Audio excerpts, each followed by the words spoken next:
Hello అండి, నా పేరు డాక్టర్ సురేష్ చంద్ర, సర్జికల్ గ్యాస్ట్రాంట్రాలజిస్ట్. ఈరోజు మనం మన ఈ హెల్త్ రిలేటెడ్ టాపిక్స్లో ఇంకొక కామన్ హెల్త్ ఇష్యూ డిస్కస్ చేద్దాం.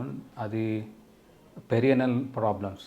పెరియనల్ ప్రాబ్లమ్స్లో ఏమేమి వస్తుందంటే ఈ కామన్గా సఫర్ అవుతూ ఉంటుంటారు ఈ anal related problems like piles అని, హిమరాయిడ్స్ అని, లేకుంటే ఫిస్టులా ఇన్ యానో అని, లేదు అంటే ఒక్కొక్కసారి సివియర్ నొప్పితో వచ్చేది ఫిషర్ కానీ. ఇవి కామన్ పెరియనల్ రిలేటెడ్ ప్రాబ్లమ్స్. వీటి గురించి ఈరోజు మనం క్లుప్తంగా అసలు ఇవి ఏంది, ఎట్లా వీటిని డయాగ్నోస్ చేసి ఎట్లా వీటి నుంచి అవగాహన ఎట్లా పెంచుకోవాలో ఒకసారి చూద్దాం. ఫస్ట్ కామన్గా ఎన్కౌంటర్ అయ్యేది కాన్స్టిపేషన్ వల్ల వచ్చేటిది ఫిషర్.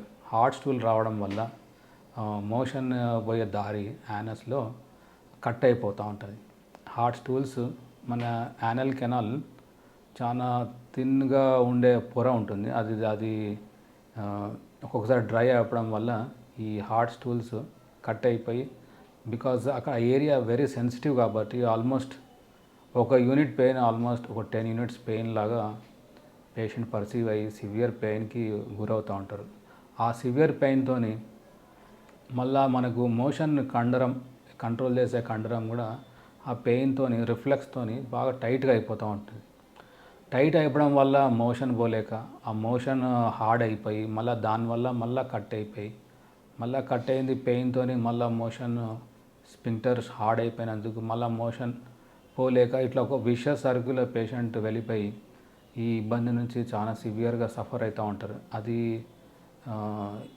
చెప్పుకోలేక కానీ, లేకుంటే ఎవరైనా హెల్ప్ తీసుకోలేక దాని నుంచి ఇంకా సఫర్ అయిపోయి అది బ్లీడింగ్ అయిపోయి, లేదంటే అక్కడ ఒక చీమగడ్డ ఫామ్ అయిపోయి యాప్సిస్ స్టేజ్లో వెళ్ళిపోయి, లేదంటే అక్కడ నుంచి ఇన్ఫెక్షన్ బ్లడ్లో పోయి ఫీవర్తోని ఇంకా బాడీ అంతా సెప్సిస్ అయ్యే స్టేజ్ వరకు ఒకసారి పేషెంట్ సఫర్ అయ్యి వస్తూ ఉంటారు. మనం అంత స్టేజ్ వరకు పోకుండా, అంత కాంప్లికేషన్స్ తీసుకోకుండా ముందే దీన్ని స్టార్టింగ్లోనే దీని గురించి హెల్ప్ తీసుకుంటే ఈ సివియర్ స్టేజ్ వరకు పోకుండా మనం దీన్ని డెఫినెట్గా స్టాప్ చేయొచ్చు. సో ఈ ఫిషర్ ఎందుకు వస్తుంది? హార్ట్ స్టూల్ వల్ల. హార్ట్ స్టూల్ ఎందుకు వస్తుంది? వాటర్ కానీ, పీచు పదార్థాలు మన డైట్లో, మన లైఫ్ స్టైల్లో సెడెంటరీగా ఉండడం వల్ల ఇవన్నీ కాన్స్టిపేషన్ టెండెన్సీ, మలబద్ధానికి వీలైపోయి మోషన్ హార్డ్ అయిపోయి ఈ కాంప్లికేషన్స్ అన్నీ ఫిషర్ అనే కాంప్లికేషన్ స్పెషల్లీ ల్యాండ్ అయినాకే ఆస్కారం ఉంది. సో దీనికి ట్రీట్మెంట్ కూడా అదేనండి. ట్రీట్మెంట్ ఏంటంటే లైఫ్ స్టైల్ వల్ల వచ్చిన ప్రాబ్లం కాబట్టి మెయిన్ లాంగ్ టర్మ్లో మళ్ళీ ఇది రాకుండా, రికరెన్స్ రాకుండా ఉండాలంటే ఫస్ట్ లైఫ్ స్టైల్ మనది హెల్దీ లైఫ్ స్టైల్ లాగా చేసుకోవాలి. ఎస్పెషల్లీ లైఫ్ స్టైల్ అంటే ఎస్పెషల్లీ డైటరీ రిలేటెడ్ దీంట్లో హై ఫైబర్ డైట్ అంటే పీచు పదార్థాలు ఉండే డైట్, ఫ్రూట్ సలాడ్స్ కానీ, వెజిటేబుల్ సలాడ్స్ కానీ అది కంపల్సరీ మన డైట్లో ఉండాలి. ఇంకొక కామన్ అపోహ, నాన్ వెజిటేరియన్ తీసుకోవడం వల్ల ఈ ప్రాబ్లమ్స్ ఎక్కువవుతాయా అంటే, నాన్ వెజిటేరియన్ కంటే కూడా పీచు పదార్థం లేనందుకు మోషన్, స్టూల్స్ అనేది హార్డ్ అయ్యే ఛాన్సులు ఎక్కువ ఉంటుంది. సో దానివల్ల హార్డ్ స్టూల్స్ వల్ల వచ్చే కాంప్లికేషన్స్ అండి ఇవన్నీ. సో మన హెల్దీ లైఫ్ స్టైల్లో డైట్ అనేది చాలా ఇంపార్టెంట్. అందులో హై ఫైబర్ డైట్, పీచు పదార్థాలు కంపల్సరీ ఇంక్లూడ్ చేసుకోవాలి. So fruit salads, vegetable salads కంపల్సరీగా ఉండేటట్టు చూసుకోవాలి. దాంతోపాటు ప్లెంటీ ఆఫ్ లిక్విడ్స్, వాటర్ సఫిషియెంట్గా తీసుకోవడం వల్ల స్టూల్ కూడా హార్డ్ కాకుండా ఉంటుంది. అది కూడా ఈ హార్ట్ స్టూల్కి ప్రివెన్షన్కి చాలా ఇంపార్టెంట్ అండి. సో ఒకవేళ ఇది మనం ప్రివెన్షన్ పాయింట్ ఆఫ్ వ్యూలో ఆలోచించుకుంటే ఫిషర్కి ప్రివెన్షన్ ఇదండి. ఒక్కసారి ఫిషర్ వస్తే అసలు అది ఫిషరేనా అని నిర్ధారణ కానీ మీ డాక్టర్ కానీ, సర్జనే కానీ, అటెండింగ్ క్లినిషియన్ కానీ ఫస్ట్ ఎగ్జామిన్ చేసి నిర్ధారణ చేస్తారు. ఒక్కొక్కసారి ఏంటంటే ఆ సివియర్ పెయిన్తో లోపల ఒక్కొక్కసారి పరీక్ష చేయడం కూడా పేషెంట్ కోఆపరేటివ్గా ఉండకపోవచ్చు. సో అప్పుడు వీలైతే కొంచెం మత్తులో కూడా ఒక్కొక్కసారి ఎగ్జామినేషన్ చేయాల్సిన అవసరం పడవచ్చు.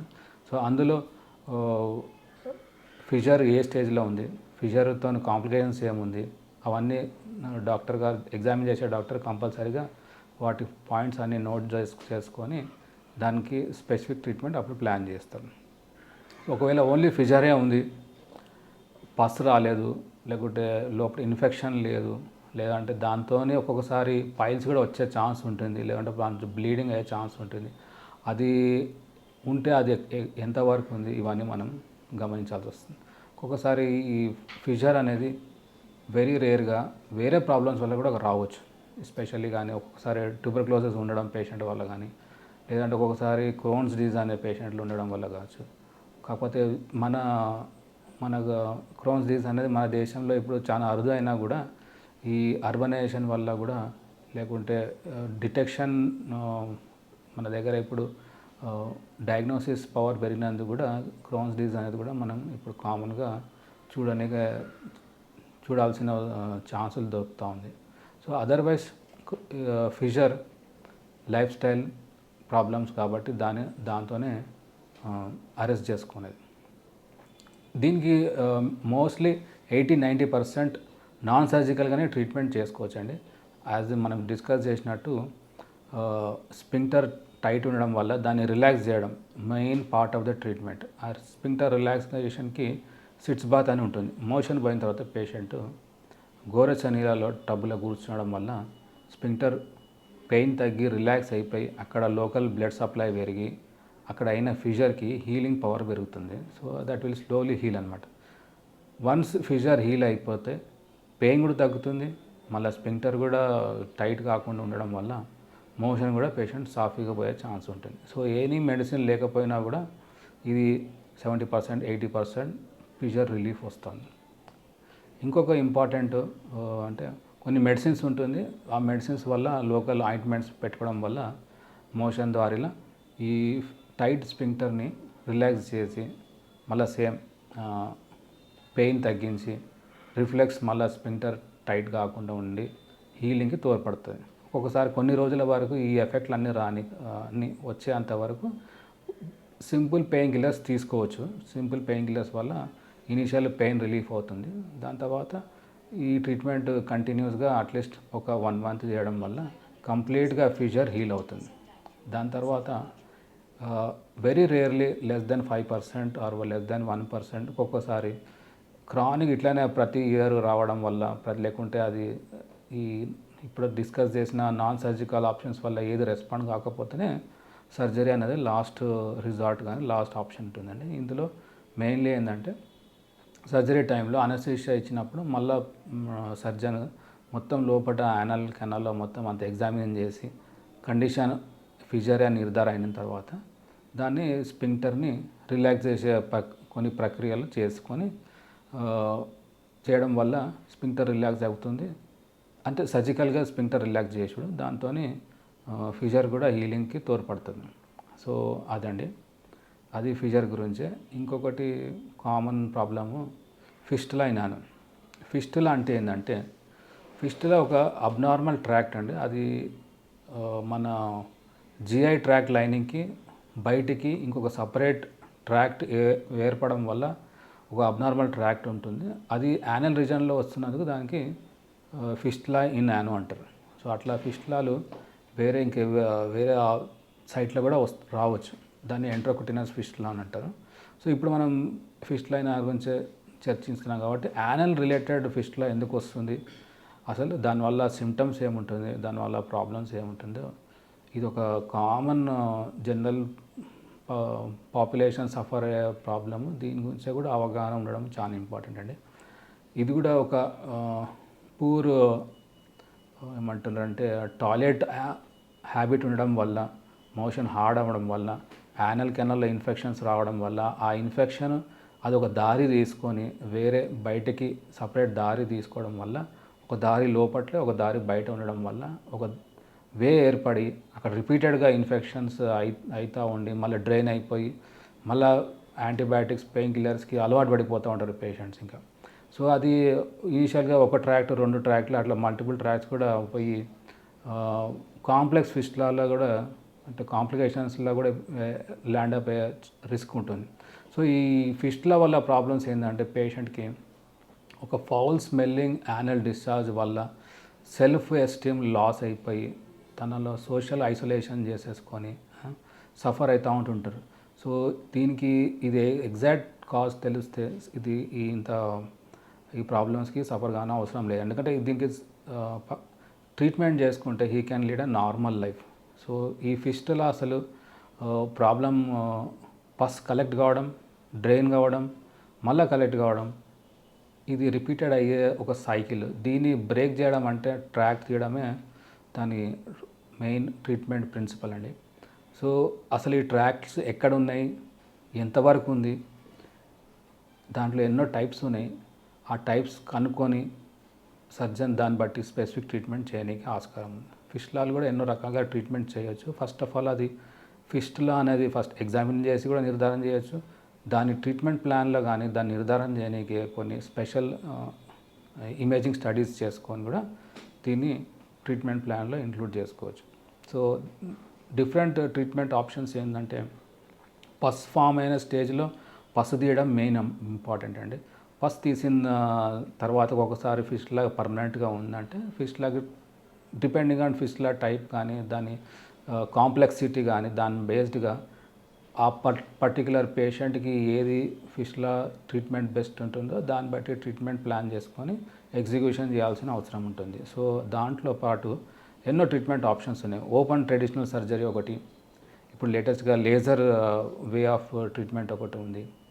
ఇంకోటి వేరే డిఫరెంట్ టైప్ ఎనర్జీ సోర్సెస్ వాడి కూడా ఈ ఫిస్టులాస్ ట్రాక్ని ఫల్గరేట్ చేసేస్తారు. లేదంటే దాన్ని తీయడం వల్ల దాని ట్రాక్ని అడ్రస్ చేయడం వల్ల మనకు ఒక పర్మనెంట్ సొల్యూషన్ అక్కడనే పాసిబుల్ ఉందండి. ఒక్కొక్కసారి వెరీ రేర్లీ మనము ఎంత ఇది ఫిస్టులా ఆప్షన్స్లో ఎన్ని ట్రీట్మెంట్లు ఉన్నా కూడా ఒక్కొక్కసారి రికరెన్స్ అనేది ఒక ట్రబుల్సమ్ ప్రాబ్లం అది. ఈవెన్ అది ఎందుకంటే ఇది ఒక ట్రాక్ట్ అనేది స్ట్రైట్ ట్రాక్ట్ ఎప్పుడు ఉంటుంది. సో అందులో సెకండరీ ట్రాక్ట్స్, సైడ్ ట్రాక్స్ ఉండడం వల్ల అవి ఒక్కొక్కసారి మిస్ అయ్యే రిస్క్ ఉంటుంది. కాబట్టి రికరెన్స్ అనేది ఈ ఫిస్టులా ట్రాక్స్లో 5%లో 10%లో మనం చూడవచ్చు. సో దానికి చిన్నపోకుండా మళ్ళా వీలైతే మళ్ళీ ఒక్కొక్కసారి ట్రీట్మెంట్ చేసుకునే ఛాన్స్ ఉంటుంది. సో దానికి పేషెంట్ ఒక సెంటర్ నుంచి ఇంకో సెంటర్ తిరుగుతూ ఉంటారు. సో అట్లా కాకుండా ఒకటే సెంటర్లో ఒకటే ట్రీటింగ్ సర్జన్ కింద ఉండడం వల్ల ఇనీషియల్ సర్జరీతో మళ్ళీ ఫర్దర్ సర్జరీ ఏదైనా అవసరం ఉన్నా కూడా పక్కా ట్రీట్మెంట్ ప్లాన్ చేసుకోవచ్చు. సో ఓపికతోని మన సర్జన్ది అడ్వైస్ ఫాలో అవుతూ ఉంటుంటే దీని నుంచి పూర్తిగా బయటికి వచ్చే అవకాశం అయితే హయ్యెస్ట్ ఛాన్స్ ఉంటుందండి.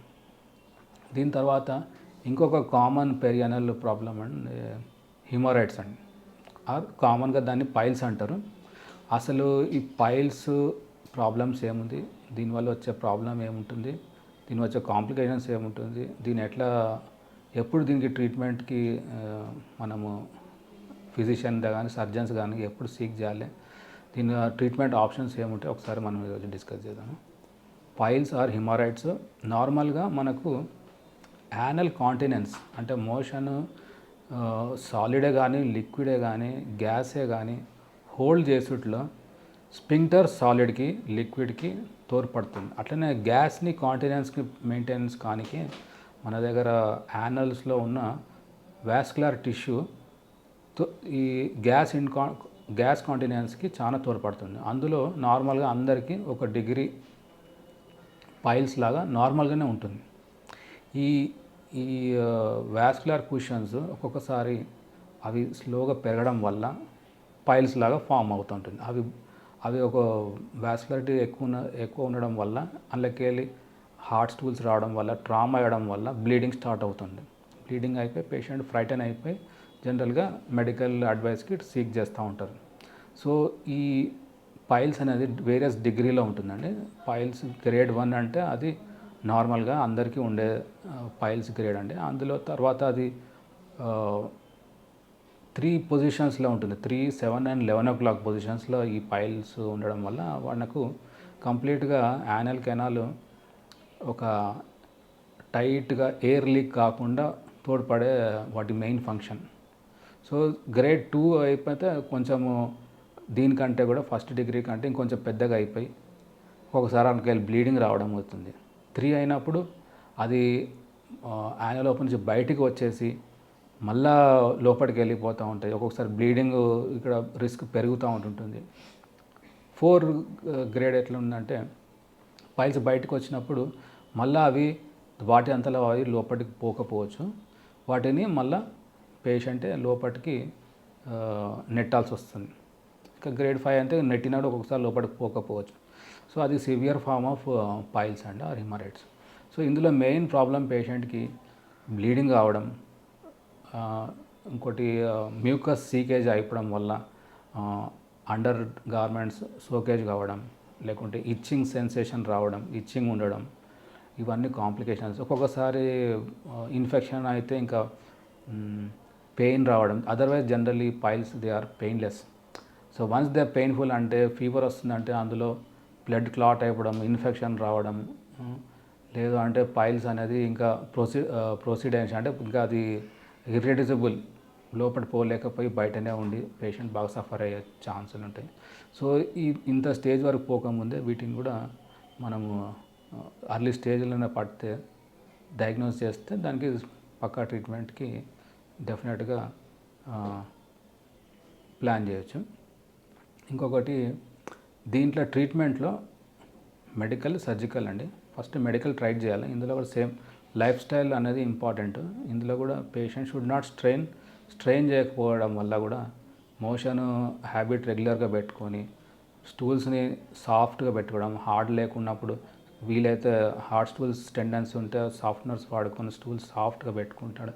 ఈ పైల్స్ మాల్స్ అనేది సైజ్ స్లోగా గ్రాడ్యువల్గా తగ్గించవచ్చు. ఇంకోటి ఇందులో plant products or fibre diet తీసుకోవడం వల్ల పైల్ మాస్ కూడా డెఫినెట్గా తగ్గించుకోవచ్చు.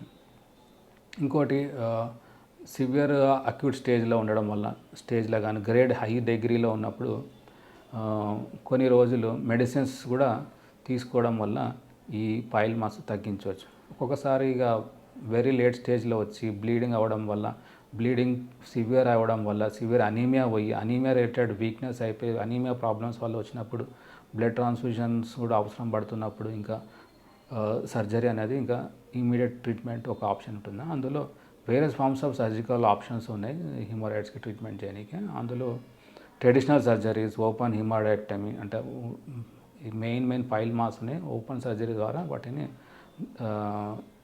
అరికట్టచ్చు, వాటిని తీసేయడం వల్ల.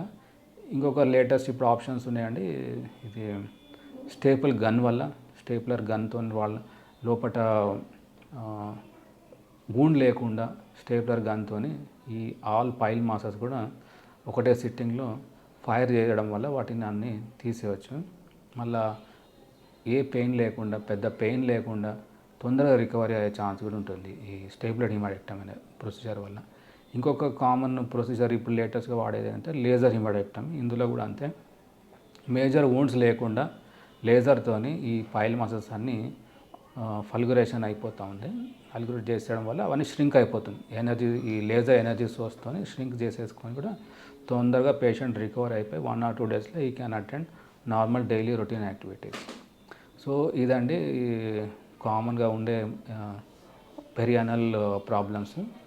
మళ్ళీ మనము నెక్స్ట్ సెషన్లో ఇంకా అదర్ కామన్ టాపిక్ గురించి మనం డిస్కస్ చేస్తాం. మీకు ఎనీ డౌట్స్ ఉన్నప్పుడు మన ఈ ఛానల్ కామెంట్స్లో please comment. We will try to address all the queries. Thank you అండి.